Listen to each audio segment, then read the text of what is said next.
That's right. I find rocks and then I give them to people. That's my simple life. You rock. Finally, the icy rock! Oh my god. I've been hoping for this every time I've talked to her.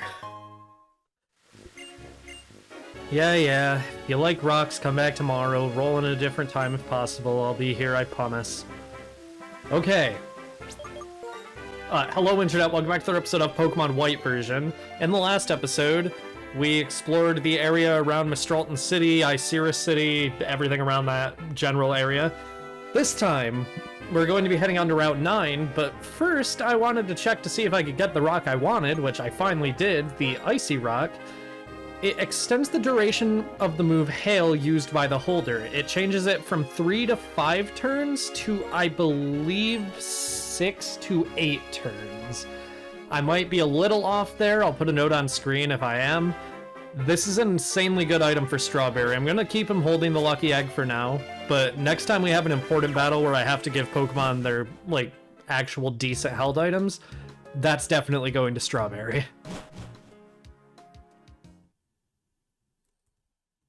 Wow. The seasons change very quickly this time of year. That doesn't make sense, but because the season is a time of year. Why is the tube line bridge running so much better this time? What the hell? Well, okay. I guess now you got to see a mostly uninterrupted walk across the tube line bridge. There's nothing new to see there in the post game. It's exactly the same, nothing new. However, here on Route 9, there is some new stuff. First of all, this lemonade here. This is one of very few examples of a held item that will occasionally respawn, so yeah, every time you come onto this route, it might be worth taking a look to see if that lemonade is there, because it's a free 60 HP healing item. It's not bad at all. Got interrupted by a Pawniard there. I'm gonna spray Repel. I shouldn't have even taken a single step out here thinking I wouldn't run into a wild Pokemon.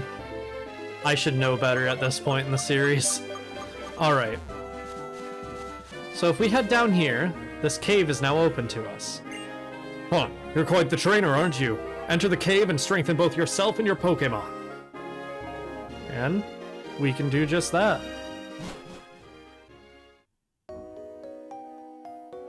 Welcome to a battle against a hiker?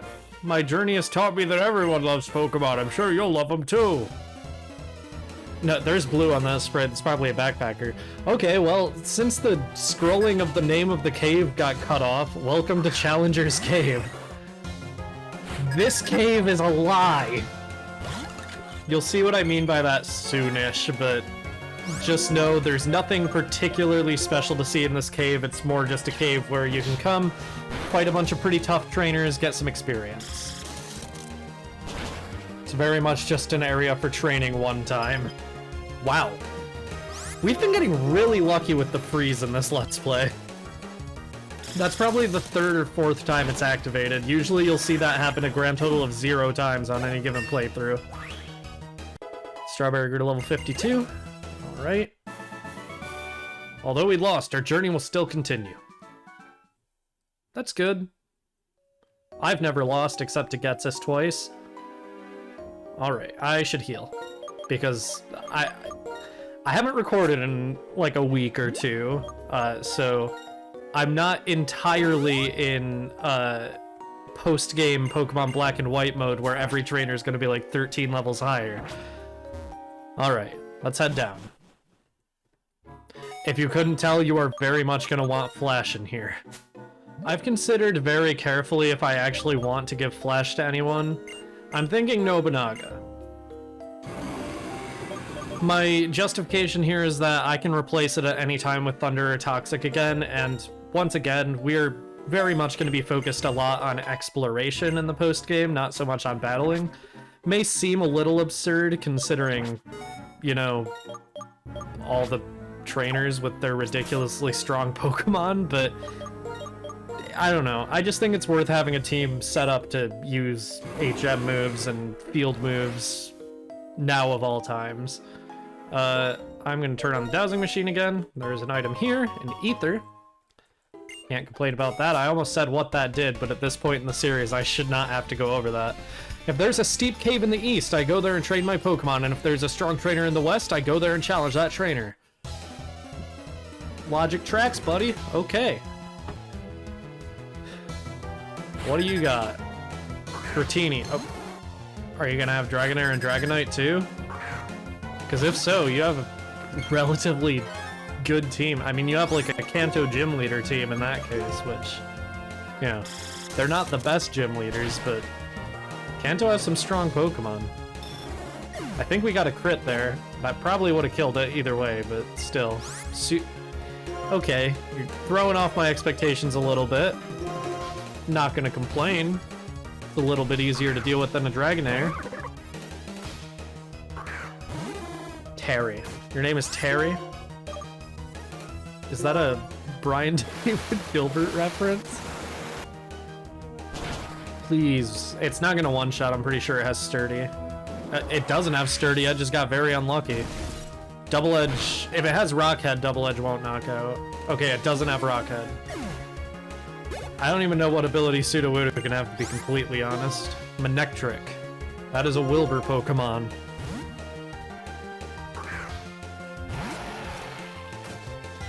Alright.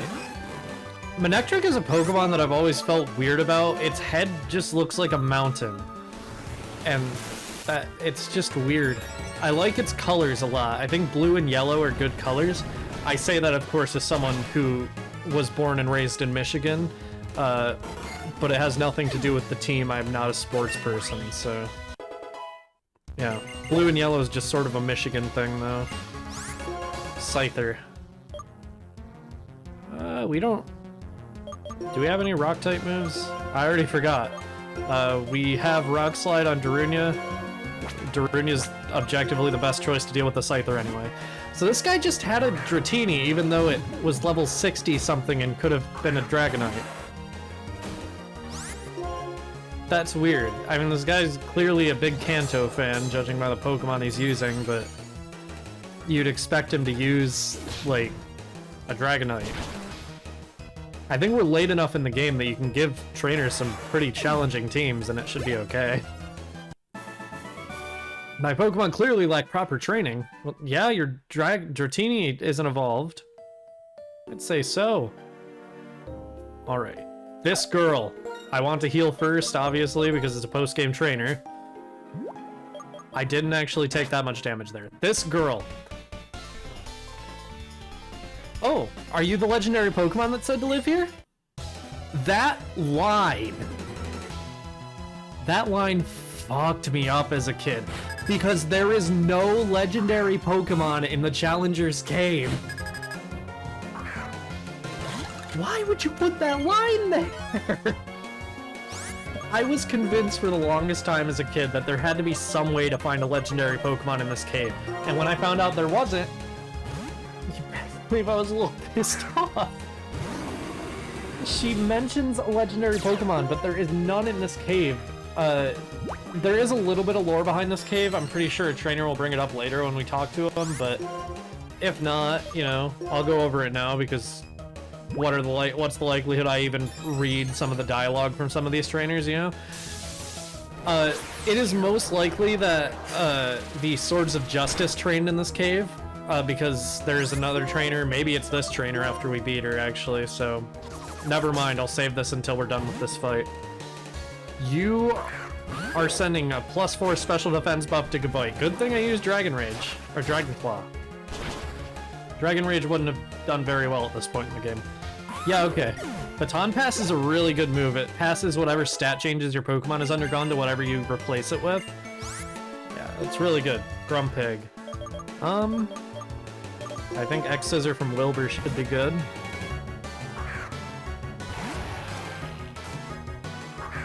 I like how my default setting for beating a Furret was to send out Zekrom.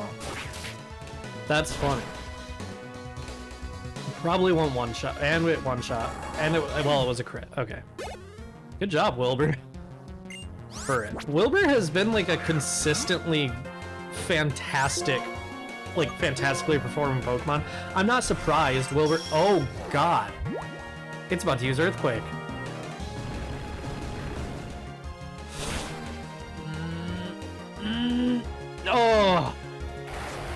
Okay. Well played, honestly. She read the earthquake. Damn. Well, as soon as I was singing my praises for Wilbur too, huh? As I was saying, Wilbur has been a consistently, like, fantastic performer as far as all the Pokemon on the team go. It's not that surprising because Wilbur is, you know, an Excadrill, but still. Like, even when Wilbur was a Drillbur, I know we didn't use Wilbur much before he evolved, but still. Even back then, he was great. You startled me, you're a person. Well, I did use a legendary Pokemon, to be fair. In the story I know, the legendary Pokemon was training its student Pokemon. So yeah, as you saw there, this is probably where the Swords of Justice brought Keldeo to train. You know, it's pretty close to the Moor of Iciris, so I don't think it's too much of a stretch to assume that. Which, you know, I like when there's additional lore to areas in Pokemon like that. I think Pokemon lore is really fucking cool, and people don't give it the attention it really deserves. But at the same time, I wish it wasn't so misleading, because, you know, Keldeo is an event Pokemon. How are you supposed to know that she's meaning to imply the Swords of Justice train here? Because I'm not even 100% sure that is what she's trying to imply. It's just what I get out of what she says at the very least. Because what other legendary Pokemon has a student Pokemon? But I don't know. It's just an annoying little thing that I feel like if they remake this game, they should change her dialogue. They can keep the last bit the same as long as, like, you know, it's not annoying. Like, you have to make it clear what the legendary Pokemon here was if you aren't gonna put a legendary Pokemon here. Better yet, they could just put Keldeo here and do away with just remaking events too, because that's what they did for Brilliant Diamond Shining Pearl, and that got pretty annoying. Because, you know, when there's events in Pokemon games, I like to get footage of them. I like to record events for Pokemon games as they come out. I couldn't do that for Brilliant Diamond Shining Pearl because I just didn't have the drive to get footage of the Darkrai event and the, what was the other event that I forgot? Well, I guess the Arceus event, but the Arceus event was, it's just correlated to 100%ing Legends Arceus, but which I don't know how I'd show that in the Let's Play, but I'm not Let's Playing Brilliant Diamond Shining Pearl and Legends Arceus right now, so who cares? I don't know why I bothered going into the rippling water. I'm pretty sure it's going to be Basculin 100% of the time. But speaking of wild encounters, let's talk about the Pokemon you can encounter in swarms on Route 9, and the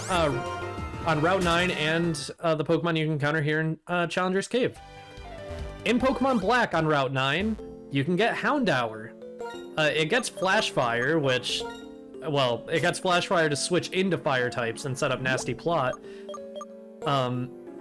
Unfortunately, it doesn't get access to Dark Pulse in this game, but still, it's not a bad Pokemon. Its move pool just isn't as good as it would normally be. In Pokemon White,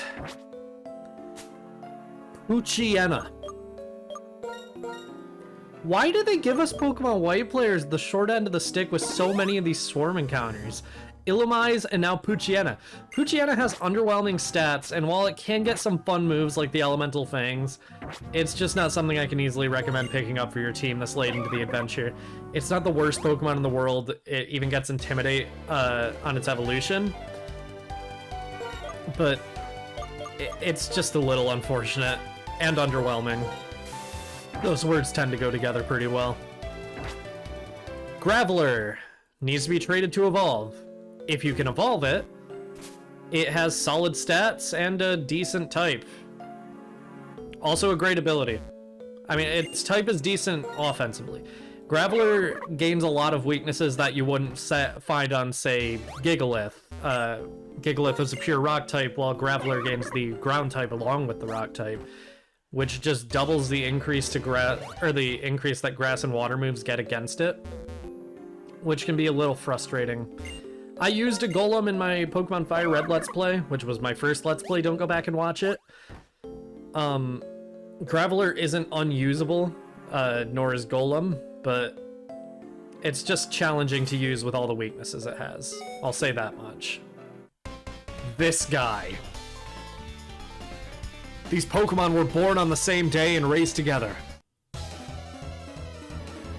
This guy is the main event of Challenger's Cave. I'm sorry to interrupt myself while I'm going over the encounters, but I wasn't doing a great job anyway. Veteran Sean. He's leading with a Gyarados. I'll continue the encounters after this battle because this battle is worth just it's worth commentating this battle. This guy is kind of a super boss in his own right. He is not the super boss of Pokemon Black and White.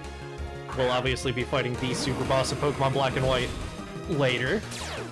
But this guy is practically a super boss with how good his team is. He also has a full team of 6, which is something you won't see very frequently on AI trainers. Yeah, this guy's kind of a living legend in terms of the Unova region and its NPC trainers. Luckily, we one-shot Gyarados. Druddigon is next. Okay. His Pokemon do have TM moves, judging by the fact that Gyarados used Stone Edge. Gyarados doesn't learn that through level up. So Druddigon could have something to easily one-shot Vanillite. I think I'm gonna switch it, or stay in with Nobunaga. I'm not at all expecting to get through this battle without any Pokemon fainting, but you know, the more damage I can do without having to switch out, the better.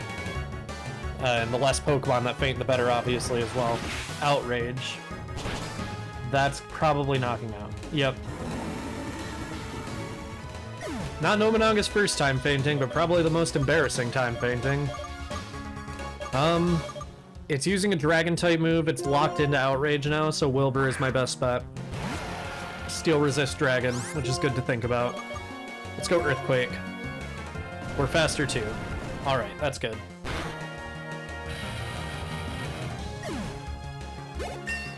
Wilbur reaches level 55. That's good. We're approaching level 60. Drill Run. This is... Okay, this is not the move I thought it was. I was thinking of Horn Drill, but still. 80 power, 95 accuracy, critical hits land more easily. I'm personally not going to go for it. I prefer Earthquake, plus I've already used a PP up on Earthquake. But this is a fantastic move on certain Pokemon. I mean, Excadrill included, I just preferred the accuracy of Earthquake. But that increased crit chance is really good. Gigalith.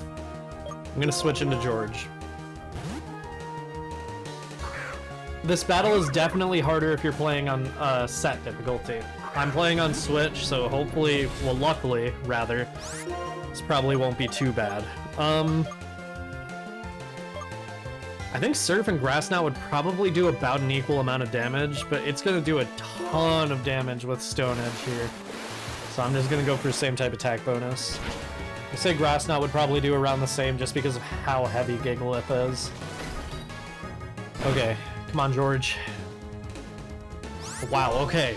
Barely, but we did survive. Let's go Grass Knot. Just to confirm my suspicions. It did manage to knock it. We did get a crit too, though, so it was pretty much guaranteed. That's fine. Snorlax.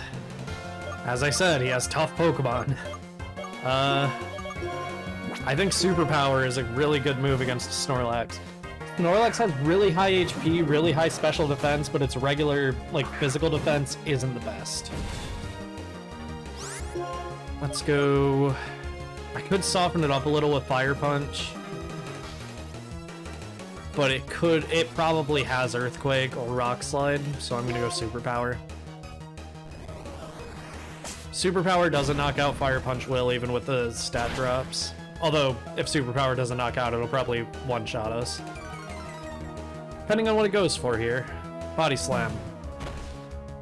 Same type attack bonus, it'll probably paralyze if it doesn't knock out. It does knock out, okay. Yep. Snorlax is a powerhouse, that's not surprising. Let's go Gracilis.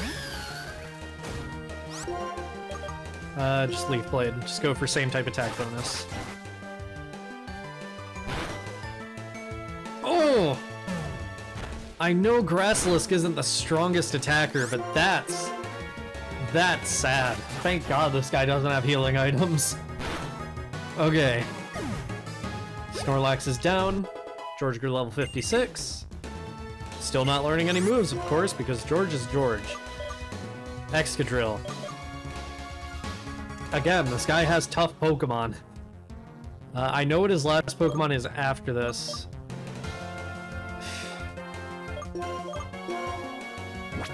Do I bet on Wilbur being faster and able to knock out? If Wilbur doesn't here, I'm gonna have to use a turn to use a full restore on George, I think. Which means I'm probably gonna have to sacrifice another Pokemon. Wilbur outspeeds. Putting all those EVs to good use. Oh! Oh god, that's gonna kill. It's probably gonna be a crit too. Not a crit, but it does kill. Okay. We were so close there. Grasslisk is probably faster.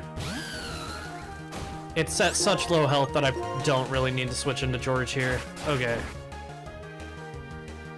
That's good. This battle's going better than I expected it to. Crobat. Strawberry. Hopefully Strawberry can handle this. Crobat does get access to Cross Poison, which has an increased critical hit chance and the ability to poison. And Poison Fang, which is the only attack that isn't toxic that can badly poison the opponent. We're not faster than a Crobat. We're gonna have to just go for Blizzard and hope it hits. On Strawberry. Alright. That did not do as much damage as I was expecting. Can we hit? Alright, that's good. Ice Beam should knock out. Air Slash, we are in crit range, but it doesn't crit. That also had a chance of flinching though, so we got lucky here. Okay. Oh, you're pretty good. You too, buddy. I've been complimenting you this entire battle. Our days with Pokemon are full of happiness, and our joys will grow as we live together. I'm happy for you. I'm not happy for my repel wearing off. Your troubles here aren't over after Sean, so you should heal up afterwards. There are still trainers in this cave, but Sean is by far the strongest trainer in the cave. Alright, carrying on. Fighting Gem. We could get a superpowered superpower now. That's good. Alright, or a superpowered Focus Blast, I guess. If that's ever necessary. Is there a way there that I didn't see? That I just walked past? I don't think so, but... yeah, there's not, okay. Thought I was missing something, but I guess I can't really get to that item yet. It's fine. I'll get there soon. It looks like I have to go through water to get there. Okay. Super repels are more cost effective, but it's getting to the point where I'm going to start buying max repels just because of how annoying it is having to go in and out of the menu constantly. Because it's annoying for editing me too. I know that because I always curse it past me whenever I'm editing these episodes and have to switch the priority of the screens. Because trust me, the screens don't shift priority so much as would be convenient for a video editor. Alright. That should be obvious. I've sort of changed the way I edit these episodes a lot throughout the series, just as a result of how long the series has been going on. I think you can even tell just how much more energy I'm able to put into videos now than I was when I started this Let's Play. Both as a result of me, like, leaving my parents' house and, just having more love for the Let's Play format. Because I restarted this channel a while ago just because, you know, I love the Let's Play format, but I felt like I was getting overwhelmed. And you can sort of tell in Kirby Superstar Ultra, which is the first Let's Play I did since rebooting, that I was still kind of carrying that energy where I was just exhausted and, like, the Let's Play format itself was kind of getting me down a little bit just because of how much I left on a backlog and not finished. There's TM71 Stone Edge! That's insanely good, okay. Bug Gem. I guess we can get a super-powered X-Scissor. Alright, I think this is our last trainer. Please tell me what kinds of Pokemon are by your side and share your happiness when you're happy. I try to share my happiness when I'm happy, you know? I was gonna say that's a little redundant, but it's not. Because there are a lot of people who are happy and then they just won't tell anyone about it. And I'm one of those people. I don't really tell people why I'm happy when I am. Anyway, I'm gonna talk about the encounters again now because I just remembered I forgot, or I stopped going over them when we fought Sean. Lickitung evolves into Licky Licky if it knows rollout. It gets some crazy type coverage, including a stab explosion, which very few Pokemon can actually say for themselves. It can do a lot more than you'd expect. It has great variety in its typings, on its moveset, obviously, because it's a normal type. If you can get around how disgusting it looks, it's a good Pokemon. Sableye has no weaknesses but bad stats. It could get Prankster if it had its hidden ability, but it doesn't. Pretty much just think of the trade-off here. It has terrible stats in exchange for having absolutely no weaknesses and pretty good setup moves. Mawile has bad stats and multiple weaknesses without its hidden ability, and its type isn't even great offensively. It does get Intimidate and Swords Dance, but it's just not great. Riolu evolves through happiness during the day. If you want to go for it, you have the Soothe Bell, Massages, and a Bike, and at this point you can also have Luxury Balls. Lucario is a great attacker that gets lots of great moves, and its Steel subtyping is a great attacker. What? Okay, I'm really bad with line breaks if you couldn't tell. Its Steel subtyping gives it a ton of great resistances. It gets good use out of workup and can learn moves like Aura Sphere and Dragon Pulse. As long as you're willing to spend the time to evolve Riolu, Lucario is a great addition to any team. Alright. So according to my notes, this girl isn't actually that tough. She's the other veteran in the cave, but she has significantly less Pokemon. They're higher leveled, but she's less of an issue just because in Pokemon, quantity does kind of matter a little bit more than quality. I say that, but also Ninetales is insanely fast and gets Stab Fire Blast, so Excadrill was kind of a bad choice there. Surf is most damage I can do here. Ninetales isn't great at special attack, but it is great at special defense, and its special attack is still like 95 or something. It's not bad, it's just not on the level of some other Pokemon we've seen. Alright, critical hit. That is incredibly convenient. Good job, George. George is quickly becoming the strongest member of the team, which is a little concerning. Leavanny. Darunia fainted? I've only been like half paying attention because I was talking about the Pokemon you can find here. That's not good. Leavanny. Nobunaga should be able to one-shot with Fly, though. Not expecting a Leavanny to do too much. X-Scissor. Watch that one-shot now that I said that. Not even close.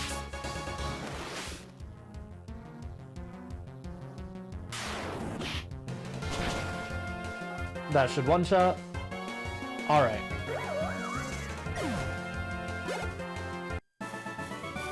Wow, wonderful. Thanks. I try. Alright. I'm pretty sure this hidden item that we're about to grab is literally the last thing in Challenger's Cave. The last thing my notes say to grab are the protein and rare candy, but we already grabbed those. It's Heart Scale. Surf a little bit more. There is an item here. Almost forgot to grab a black belt? We're only just now getting the black belt? Okay, that increases the power of fighting type moves by 1.5 times. For some reason, I was just assuming we'd gotten that a lot sooner. I think I'm thinking of the expert belt. Because Jesus Christ, we still don't have all the, like, type attack power increasing moves. That just feels wrong this late in the game. But that is everything in Challenger's Cave. Alright. Let's see if the lemonade respawned again. Maybe we'll get lucky. Well, I got lucky with where the repel wore off. No such luck. Alright. A Pokemon outbreak at Route 7. That's pretty close, but I don't think so. We are back in Opelucid City. So, we explored Challenger's Cave. went over all the Pokemon that can be found there, as well as everything to see on Route 9 and Two Blind Bridge. And we've made it back here to the final town to revisit in the Unova region. Next time on Pokemon White version, we're going to be exploring everything there is to see in Appaloosa City on a revisit, and then finally heading out to some new areas. See you guys then.